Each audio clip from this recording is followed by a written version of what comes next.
Je suis très heureuse de vous accueillir ici ce soir, même si c'est dans des circonstances un peu particulières, puisque le cadre, comme l'a dit Sophie, est restreint, mais nous sommes 100% conformes aux mesures sanitaires actuellement en vigueur, ce qui est quand même le plus important.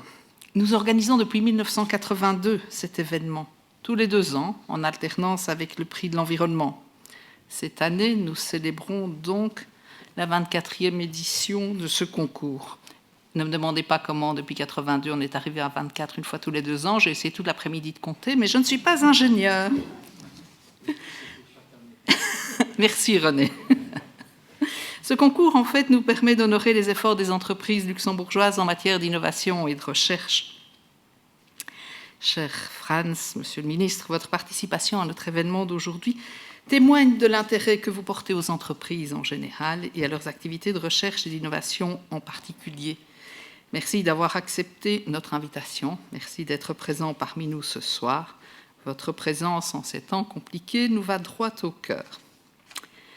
Comme je viens de l'indiquer, le prix de l'innovation de la FEDIL a vocation à conférer toute la visibilité qu'elle mérite aux personnes qui sont responsables des activités de recherche et d'innovation dans les entreprises. Les ingénieurs, les techniciens, des femmes et des hommes passionnés par le métier des sciences et de l'ingénierie. Ce sont eux qui, avec leur enthousiasme pour la recherche et l'innovation, font avancer le progrès technique. Ce sont ces hommes et ces femmes qui apportent des réponses nouvelles aux défis majeurs de nos sociétés. L'activité de la recherche et du développement et de l'innovation est un facteur crucial de notre compétitivité. Elle représente un important catalyseur de notre développement économique et de la croissance du bien-être de notre pays. Cette année, la crise liée à la pandémie du Covid-19 nous a mis devant un énorme défi.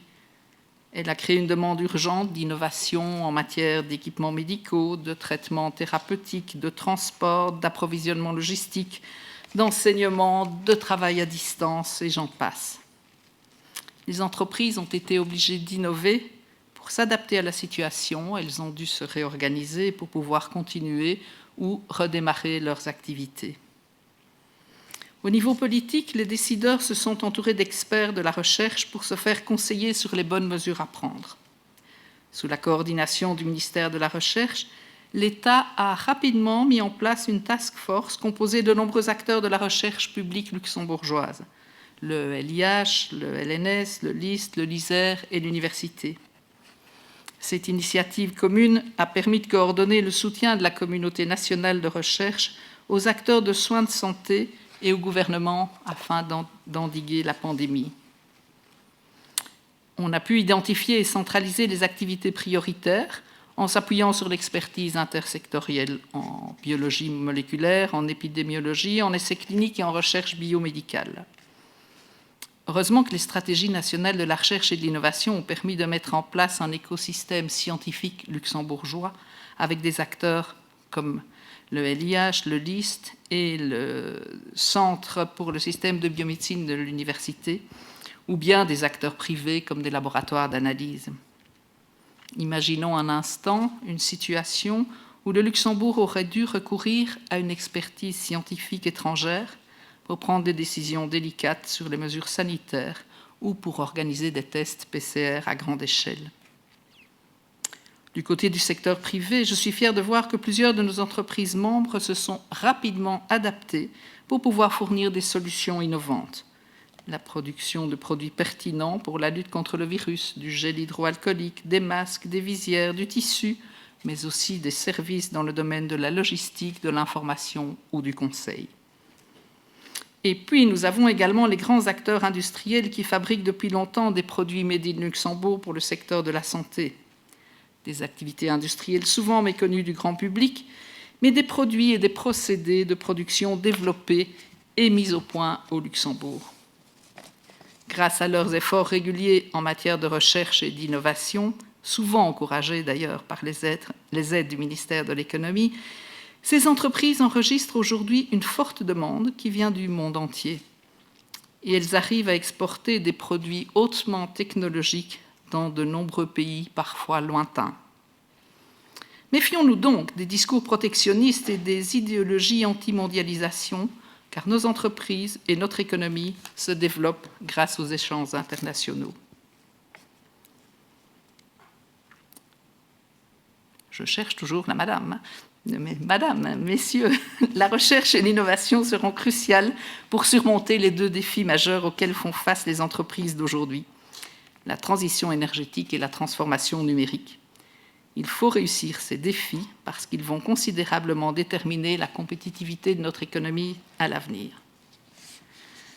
Pour que nos entreprises réalisent la transition énergétique et réussissent leur transformation digitale, les pouvoirs publics ont un rôle à jouer. La politique de RDI de l'Union européenne doit soutenir efficacement la double transition de l'Europe et sa politique industrielle. Certains d'entre vous le savent, Horizon Europe est le programme cadre de l'Union européenne pour la recherche et l'innovation pour la période allant de 2021 à 2027. Le budget de son pilier 2, qui est intitulé « Problématiques mondiales et compétitivité industrielle européenne », doit être renforcé. Notre gouvernement, lui, doit maintenir ses efforts pour supporter les entreprises dans leurs projets de recherche et d'innovation et élargir les mesures d'incitation pour les projets de transformation numérique et transformation énergétique. Il doit introduire des mesures fiscales, par exemple un crédit d'impôt pour les dépenses liées aux activités de recherche et d'innovation, ou bien des possibilités de superdéduction en matière fiscale pour le digital, la R&D et la transition énergétique. Il faudra également réunir davantage les acteurs et les compétences de la recherche publique et supporter les activités de recherche conjointes. Dans ce contexte, la FEDIL se félicite des accords de coopération qui ont été signés jeudi dernier, c'est tout frais, entre le LIH, le LIST et l'UNI pour une meilleure coopération scientifique.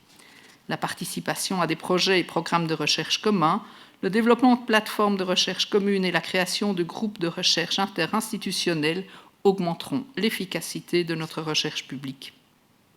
Finalement, il faudra aussi pousser les partenariats et la collaboration entre la recherche privée et la recherche publique, rapprocher tous les acteurs de la recherche pour développer en commun les solutions, les produits et les technologies futures. La FEDIL est convaincue que la création d'un parc scientifique et technologique à proximité du campus de Belleval, un parc dédié aux activités de recherche collaborative, permettra d'accélérer les synergies entre le monde industriel et les institutions académiques et de recherche. Le moment est venu de concevoir ce site de façon mutualisée et durable et d'inclure dans sa conception tous les éléments de digitalisation éclairée et de responsabilité environnementale. Mesdames, Messieurs, pour vaincre ces défis, nous avons besoin de l'Europe, du gouvernement, de l'administration, de l'université et des centres de recherche, mais nous avons surtout besoin de talents. Or, nos entreprises peinent à trouver les ingénieurs et les techniciens dont elles ont besoin. Cette situation nous préoccupe. Nous devons attirer les jeunes talents dans l'industrie. Notre message aux jeunes est clair. C'est en travaillant dans l'industrie que vous participerez efficacement à la transition énergétique. L'industrie a besoin de vous. Notre initiative Hello Futur, menée dans les écoles avec le soutien des pouvoirs publics, vise à promouvoir ces métiers techniques et scientifiques qui font le succès de notre industrie. Et venons-en maintenant à notre concours. Dans une année de circonstances sans précédent, l'édition 2020 de notre concours est tout aussi sans précédent. Avec 24 dossiers, nous avons battu le record du nombre de candidatures. Le constat est clair, l'innovation reste une priorité absolue pour nos membres. Avant l'annonce du palmarès du prix de l'innovation, permettez-moi de remercier toutes les entreprises pour leur participation à cette édition 2020. Au nom de la FEDIL, je félicite tous les candidats pour les projets innovateurs et j'y inclus ceux qui n'ont pas été retenus. Je profite de l'occasion pour les encourager à continuer leurs efforts en matière de recherche et d'innovation. Mes remerciements s'adressent aussi aux membres du jury, Andrea Monat du FNR, Simone Polfer du ministère de l'Économie, Marc Ferring de Lux Innovation, Jean Georges des ateliers Nick Georges, Pierre Hirt, Perkin de l'Office Freilinger, Venant Krier de la poudrerie de Luxembourg, Philippe Hoche de Hightech, Georges Tillen du Goodyear Innovation Center et Gaston Traufler de la FEDIL. Je les remercie pour la qualité et la rigueur de leur travail et pour tout le temps qu'ils ont consacré à l'examen des nombreux dossiers de candidature. Le jury a évalué les projets en tenant compte de leur niveau d'innovation, de leur pertinence marché, de leur degré d'ambition et de leur impact économique. Après vérification et analyse détaillée des candidatures, le jury a longuement délibéré et il a finalement décidé d'attribuer des prix dans 4 catégories. La catégorie produit, la catégorie procédé, la catégorie digitale et la catégorie start-up. Nous allons maintenant procéder à la proclamation des 4 lauréats et à la remise des prix de l'innovation 2020. Avant de passer la parole à Sophie pour la proclamation, il me reste à remercier l'équipe de la FEDIL pour la bonne organisation de cet événement. Je vous remercie.